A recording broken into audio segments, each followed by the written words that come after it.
We've got some big, unfortunate news that's going to impact the Las Vegas Raiders in a major way. If you're a Raiders fan, this is going to hurt. Both star pass rusher Maxx Crosby and wide receiver Davante Adams are going to miss the upcoming game against the Cleveland Browns. This is a tough blow, especially considering the Raiders' rocky one to start to the season. If you had told me before the season started that after 4 games, the Raiders would be 2-2, I would have been satisfied. That would have set us up well for the rest of the season.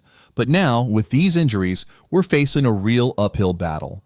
Besides Adams and Crosby, we also have 3 more players ruled out: tight end Michael Mayer, offensive lineman Thayer Munford, and linebacker Divine Diablo. Out of these, Mayer's absence is surprising, while Munford and Diablo aren't as unexpected. Still, I think Munford is replaceable, and Diablo too, to some extent.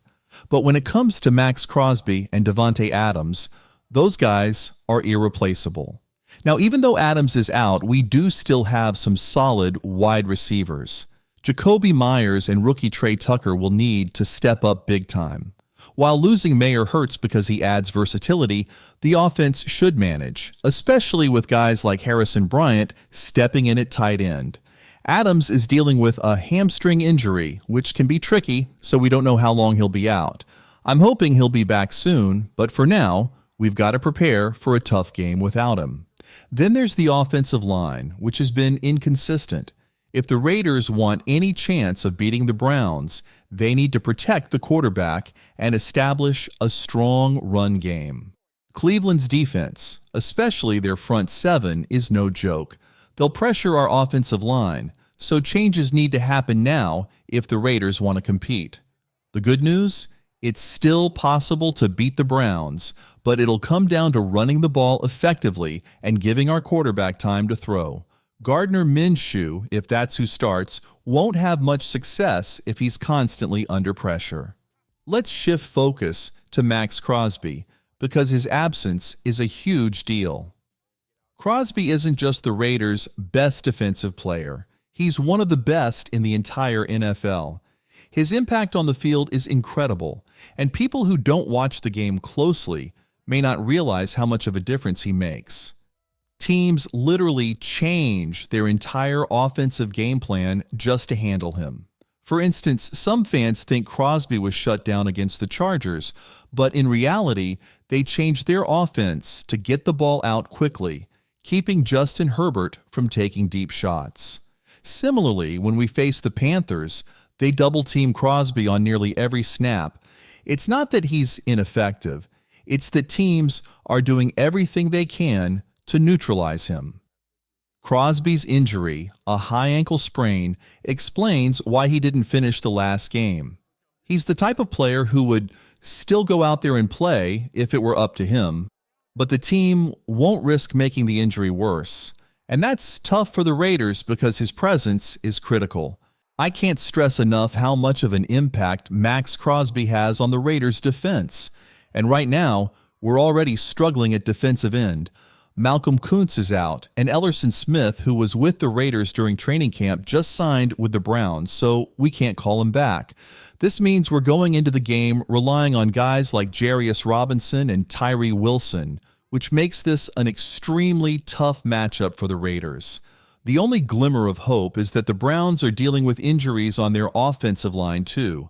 Both of their starting tackles will be out, which could give us a little breathing room.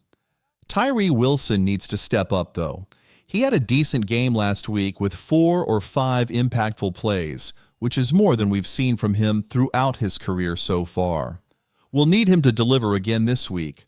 Adam Butler has been solid, and so has Christian Wilkins, but Cleveland's interior offensive line is strong, so it won't be easy for our guys to get pressure. This is the kind of game where Wilkins needs to prove he's worth his big contract, and it's a chance for Butler to show he deserves a bigger paycheck.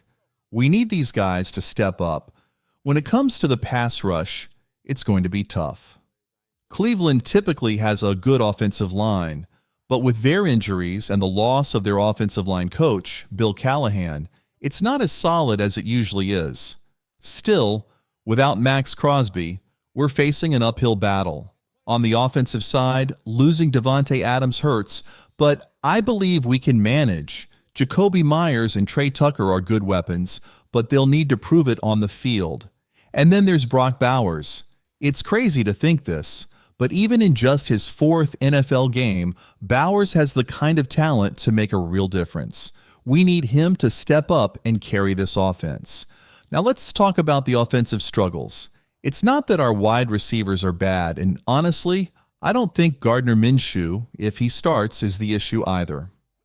The biggest problem is the offensive line and our running game. Zamir White, our running back, just doesn't have that quick-cut ability. If a lane opens up somewhere else, he can't shift quickly like guys like Saquon Barkley, Bijan Robinson, or even Josh Jacobs. White often misses those potential running lanes, and that's been a problem. I've been saying for a while that Alexander Mattison should be our starting running back, with Zamir White as the backup. We should stick to the zone run scheme, but the offensive line needs fixing. And the good news? We have the players to make those changes. Here's what I think the Raiders should do with the offensive line. Colton Miller stays at left tackle. Jackson Paris-Johnson or Andres Pete should start at left guard. Dylan Parham at center. And then either Paris-Johnson or Pete at right guard, depending on who starts at left. Cody Whitehair and Andre James need to sit on the bench. Those guys just aren't getting the push we need up front. They're often getting stood up, which ruins our ability to run the ball. At right tackle, we can go with DJ Glaze or maybe even Jordan Meredith. The bottom line is this. If we fix the offensive line, we can win. If we don't, we're in for a rough game. Cleveland could easily put up 40 points if our offense can't sustain drives and keeps going 3 and out. One last thing. If Luke Getsy starts this game by running the ball on 1st and 2nd down, only to throw on 3rd down and go 3 and out again, I'm going to lose it. That's exactly what he did last week, and it didn't work. We need to mix things up, break those bad tendencies, and get creative on offense. Let me know what you think about all this news in the comments below. Don't forget to hit that thumbs up, subscribe, and I'll catch you next time with another update.